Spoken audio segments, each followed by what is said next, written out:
राधे कृष्ण साथियों, हमारी वीडियो में आपका बहुत बहुत स्वागत है। साथियों, क्या आप जानते हैं जो रामन जी थे इतना दान पुण्य किया करते थे, आज के समय में तो कहते हैं हर घर में रामन। क्योंकि साथियों हर घर में रामन नहीं है। रामन जैसा विद्वान पंडित कोई नहीं था। क्योंकि साथियों वो समय अनुसार चलने वाले थे और इतनी भक्ति करने वाले थे, हर मंत्र तंत्र में वो सिद्ध करने वाले थे।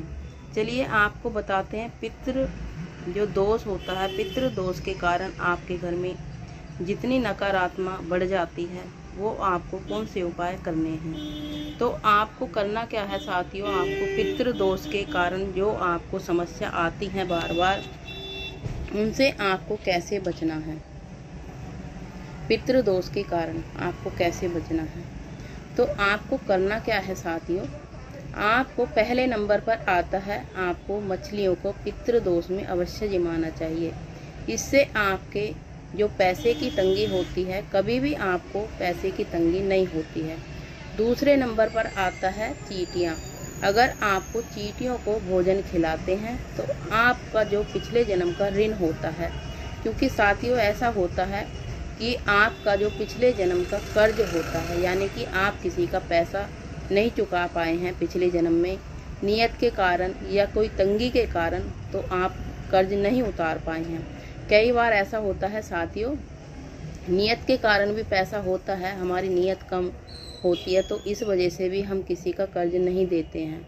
क्योंकि कई बार घर में पैसे होते सोते भी किसी का पैसा ले लेते हैं, देते नहीं हैं, वो भी गलत बात है। दूसरे नंबर पर साथियों, अगर आपने कर्ज लिया है और वो दिया नहीं है, क्योंकि अगर आपके पास हकीकत में ही पैसा वापस करने के लिए है नहीं, तो इस वजह से भी हमारा पिछले जन्म का कर्ज बाकी जो रह जाता है। इसलिए हमें चींटियों को खाना अवश्य खिलाना चाहिए।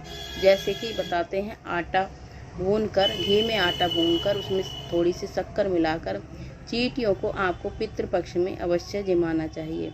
तीसरे नंबर पर आता है कौवा, यानी कि काग को भी आपको अवश्य भोजन खिलाना चाहिए।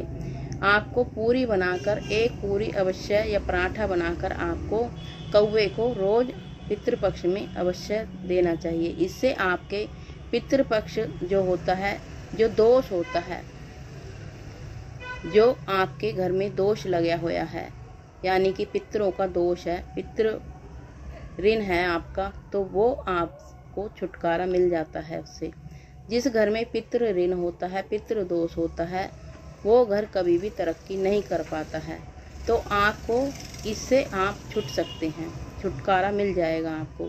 तीसरे नंबर पर आता है साथियों, अगर आपके घर में किसी ने कुत्ते का ऋण है, कुत्ता मार दिया है या बिल्ली मार दी है, तो आपको कुत्ते को हलवा बनाकर खिलाना चाहिए। हलवा आपको तेल में बनाकर खिलाना चाहिए।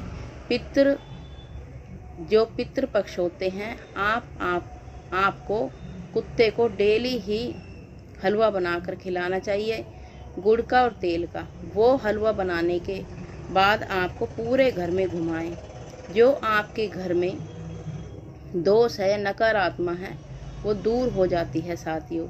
भैरव जी की सवारी होती है। आप पितृ दोष में अगर आप कुत्ते को हलवा बनाकर खिलाते हैं तो आपकी जो कर्ज होता है, कर्ज से जल्दी ही मुक्ति मिलती है।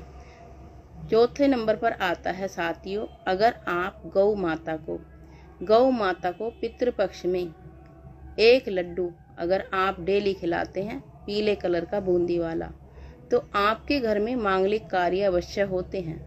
मांगलिक कार्यों में रुकावट आ रही है तो पितृपक्ष में आपको मांगलिक कार्य अगर आपके घर में नहीं हो रहे हैं, बार बार रुकावटें आ रही हैं, तो आपको गाय को एक लड्डू अवश्य खिलाना चाहिए साथियों।